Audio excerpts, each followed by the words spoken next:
نحمدہ ونصلی ونسلم علی سید الانبیاء والمرسلین بسم اللہ الرحمن الرحیم۔ معزز خواتین و حضرات، السلام علیکم ورحمۃ اللہ وبرکاتہ۔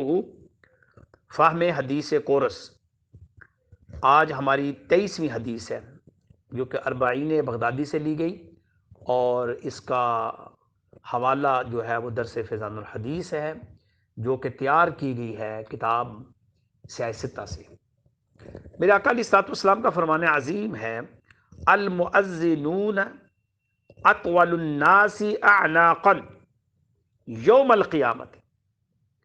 جو اذان دیتا ہے قیامت کے دن اس کی گردن سب سے بڑی ہوگی، لمبی ہوگی، طویل ہوگی، طول ہوگی، یعنی لمبی گردن والا جو ہے وہ آنریبل کہلاتا ہے، اس کا ایک مقام اور مرتبہ ہوگا۔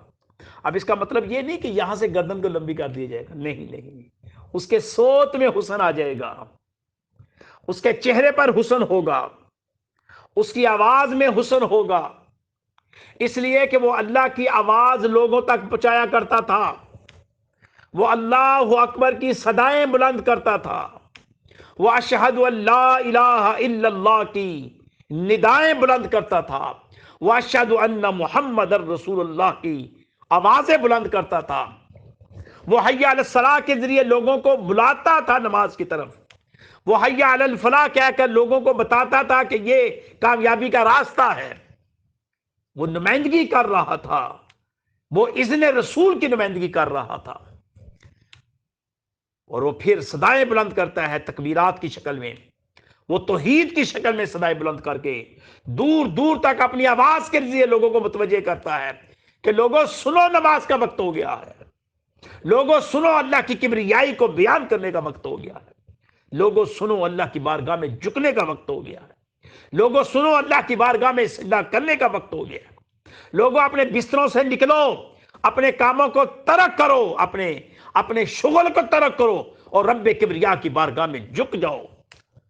جو یہ عمل کرے گا، فرمائے گا کل قیامت کے دن وہ سب سے بلند ہوگا، سب سے بلند اس کا مقام ہوگا۔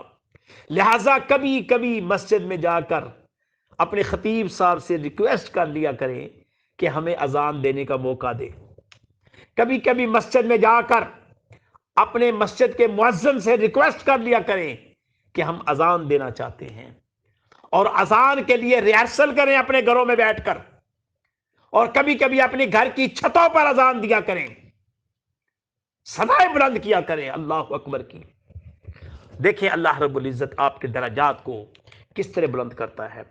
تو اس طرح اس کے ساتھ ایک اور چیز میں کر دوں کہ ایسے بچے جن کو نظر لگ جائے اور بڑی شدت کے ساتھ نظر لگی ہو، ان کے دائیں کان میں اذان دے اور بائیں کان میں اقامت کہیں، انشاءاللہ اول و آخر دروشی پڑھتے ہوئے انشاءاللہ آپ دیکھیں گے کہ اس کی نظر جو ہے، جو اس کے اوپر نظر بد لگی ہوگی وہ اتر جائے گی۔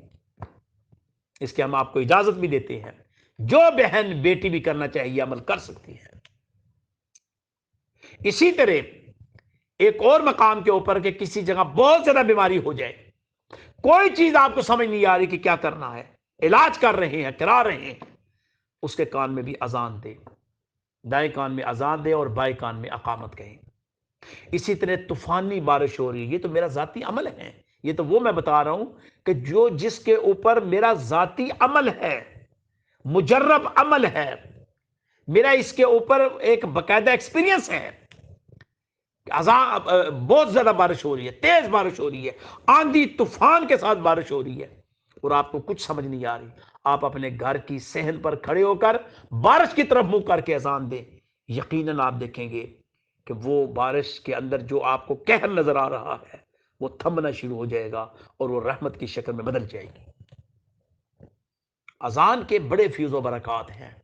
نہ صرف اذان عبادت کے لیے لوگوں کو بلانے کا ایک ذریعہ ہے، ایک پکار ہے، اور یہ قرآن مجید کے اندر آتا ہے، یا ایھا الذین آمنوا اذا نودی للصلاۃ، جب نماز کے لیے ایمانو بلایا جائے،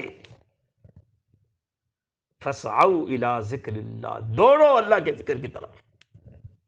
آج صرف بوڑھے مسجدوں میں جاتے ہیں، ٹریک سوٹ پہن کر جاتے ہیں، جو صبح واک کرتے ہوتے ہیں نا، وہ سمجھتے ہیں کہ چلو واک بھی ہوگی، نماز بھی پڑھ لی، کاش مزین ہو کر، تیار ہو کر، اس نظریے کے ساتھ، اس خواہش کے ساتھ، اس طلب کے ساتھ، اس محبت کے ساتھ آپ مسجد میں جائیں کہ ہمیں پکارا ہوا ہے اور ہم لبیک اللہم لبیک کہتے ہوئے آپ اللہ کی بارگاہ میں جا کر جھک جائیں.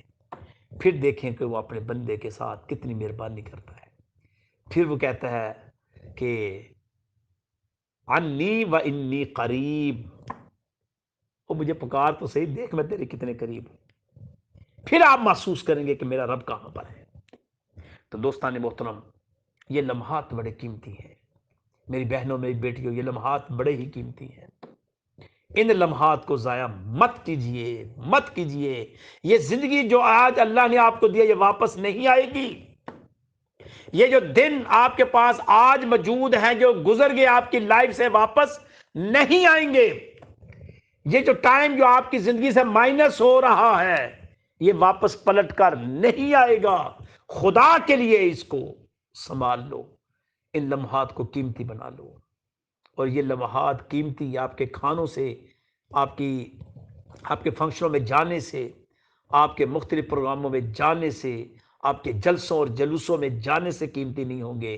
یہ قیمتی اسی وقت ہوں گے جب آپ اللہ کی بارگاہ میں جھکیں گے، رسول کریم صلی اللہ علیہ وسلم کی بارگاہ میں درود پاک پڑھیں گے، اپنی زندگی کو ایک بہترین اخلاق کا نمونہ بنا کر گزاریں گے، تو یقیناً آپ ایک آئیڈیل شخصیت بن جائیں گے.